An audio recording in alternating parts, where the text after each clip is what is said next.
WordPress has two main types of content: posts and pages. Understanding the similarities and differences between them is important to create a well-organized site. So what is the difference between a post and a page? Well, posts are what you expect to see anytime you visit a blog or a magazine or a news site. Is those frequently updated items that appear at the top of the front page and also in indexes. So anytime you publish an article or a news item or an opinion or an image or a video, it's usually a post. They're easy to identify because the most recent post always appears at the top and pushes older posts down. Posts are organized by date, author, categories and tags, and sometimes additional taxonomies. This makes it easy for a visitor to navigate your site because they can go in and sort the content based on either a span of dates or who wrote the content or a specific category term or a tag or another taxonomy.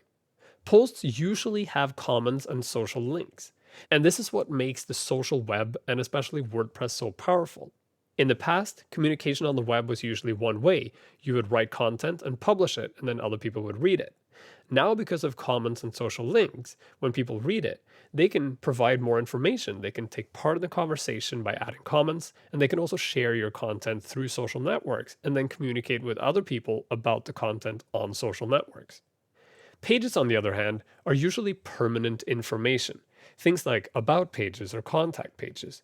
Generally, you'll think of pages as things that inform the visitor about the site rather than the content of the site itself.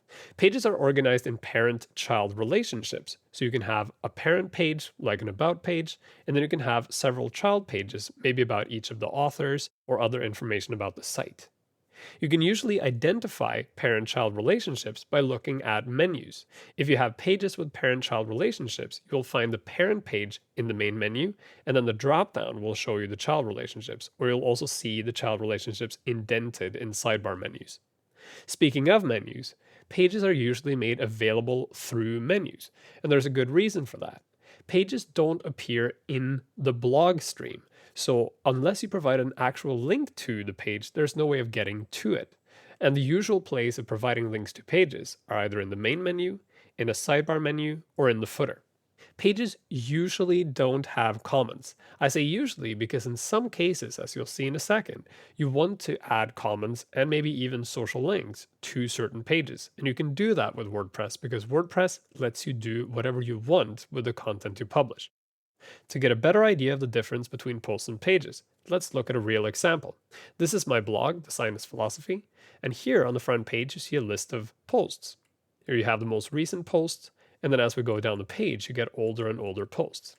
You can see that each of the posts in my index have the same elements: a title, then information about the author with a link to the author index.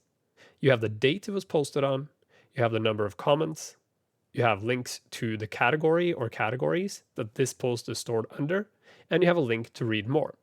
When I go to the post itself, you'll see here again we have the title and a link to the author index, the comments, and the category. And when I scroll down, we have social links, tag links, information about the author, and then the comments themselves. This makes it easy for a visitor to first read the content, then share the content, and then either participating in the discussion by adding comments, or follow links to other related content by following links to the tag indexes or the category indexes. Now let's look at a page for a comparison. If I go to my About page, you'll see it's quite different. Here all we have is the title and the text and an image.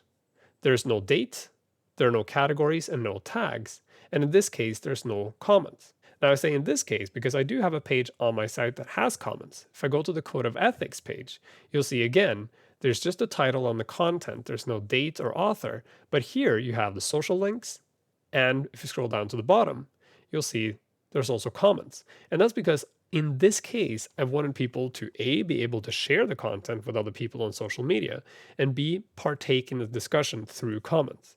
So on this page, I activated comments. You'll also notice that I have a couple of extra links on my main menu here. For example, the tutorials link. If I click on tutorials, you get a category archive of all my tutorials. And this is what's so powerful with WordPress.